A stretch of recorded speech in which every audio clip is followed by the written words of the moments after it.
Welcome back. We're in our second week of training. And I said training on purpose because what we're going to talk about today, and this is what lesson number 8 really is all about, and that is our mental training. So not only do we need to understand what we're doing with our body to be a dancer, but we really need to have the mindset where we want it to be a dancer. And I believe that at least 50% of being a dancer, and probably much more than that, is what happens for us mentally. How we feel about ourselves, how we feel about taking up space in public. And so I'd like to just talk to you just a little bit about how do you want to feel when you are dancing. So when I think about that, how do I want to feel as a dancer? Some of the words that come up for me are graceful, fluid, flowing, confident, authentic. Those are some of the core feelings that I want to be able to tap into when I'm dancing. Now for you, it could be words that are totally different feeling words. So I'd like you to just think about that because I think that's an important piece of it. How do you want to show up? If I watched you, what kind of feelings would I want to get from you? And more important than that, what do you want to get for yourself?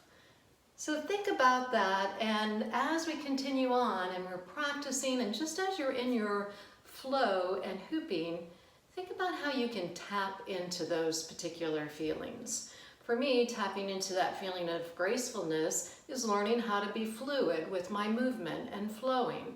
Now, maybe your style of dance is not really graceful, something different, and that's great because another one of my feeling words is to be authentic. So it's easy for me to look at another dancer on social media, another hoop dancer or a ballroom dancer, and think, I need to look like that, and they're doing something that I'm not doing. Now, I think it's good to look and see what you like because it is nice to bring some of those qualities into your dancing that you see from other people that you admire, how they move their body and how they feel the music. But I think it's very important to learn to be authentic and to really find yourself. So if your style is mainly on body hooping and mainly just waist hooping and that's where you feel really good, then that's great. You know, maybe you could learn to move your body and arms a little bit in that, but sometimes it's nice to add a little bit extra to that too. The other thing that I want to talk about is being able to hoop out in public. Like some people feel like, you know, they're a little timid, like they're a closet hooper. They're only comfortable hooping in their house or in their yard, or maybe in front of 1 or 2 friends.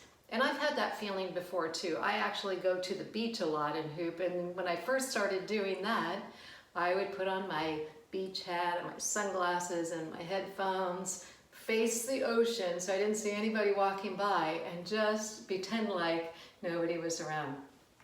And that was good. That got me used to it. But now I don't really notice them and they don't really notice me, but I'm not trying to hide myself anymore. I'm just trying to be authentic and move in a way that feels good for me. And it's pretty blissful, I must say.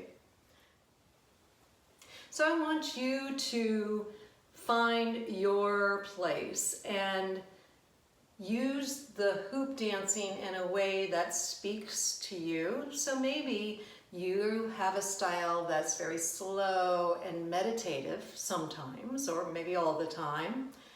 And then maybe you're more athletic style and you want to get a good workout. You want to feel that music pumping and your body moving. And that's great too. So get comfortable maybe with some high and lows and different ranges of those feelings and emotions. And then another thing that I'd like to talk to you about is role models. So I think that if you find someone that represents the kind of style and you look at them and you're like, yeah, I can picture myself moving like that person. Sometimes it's good to picture your role model doing the tricks or the moves that you're trying to do, and then probably they would be able to handle them fairly easy. And then from there you can picture yourself actually kind of stepping in, almost like you stepped into their body for a second, and feel what it feels like to move in the way, whatever way they're moving.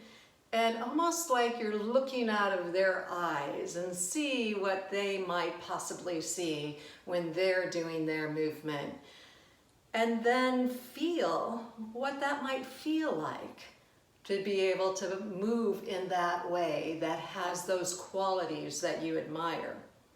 And then imagine them stepping away, but there you are, still doing that same thing, even when they're not there anymore. So you picture them first, you imagine yourself kind of just stepping inside and feeling what they feel, seeing what they see, hearing what they hear, moving how they move.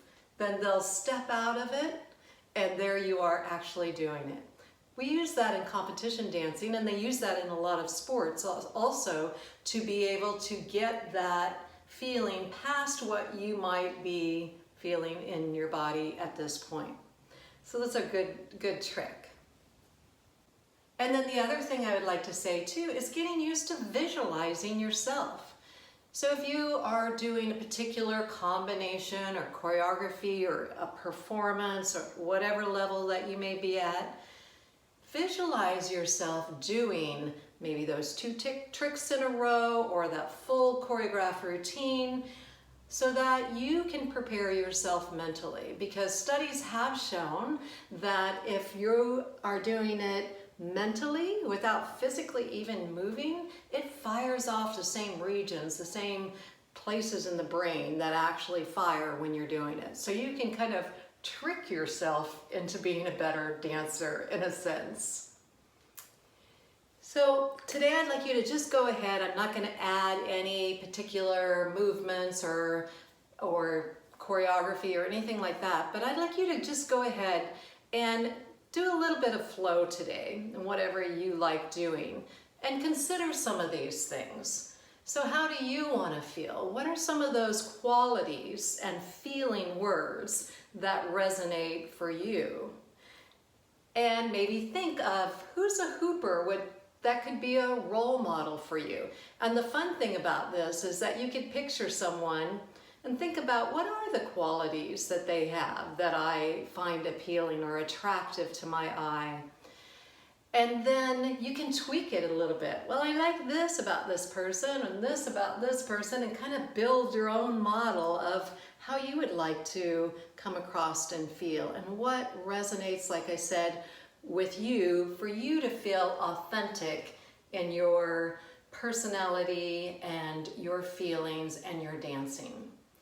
And then finally, that visualization, visualizing yourself actually performing or putting together your tricks that you like to do, or something that you're learning, or as you're adding in some of these dance styles and techniques, visualize yourself. Visualize yourself sending your arms out to the side and making big, full movements and taking up space and feeling good about it.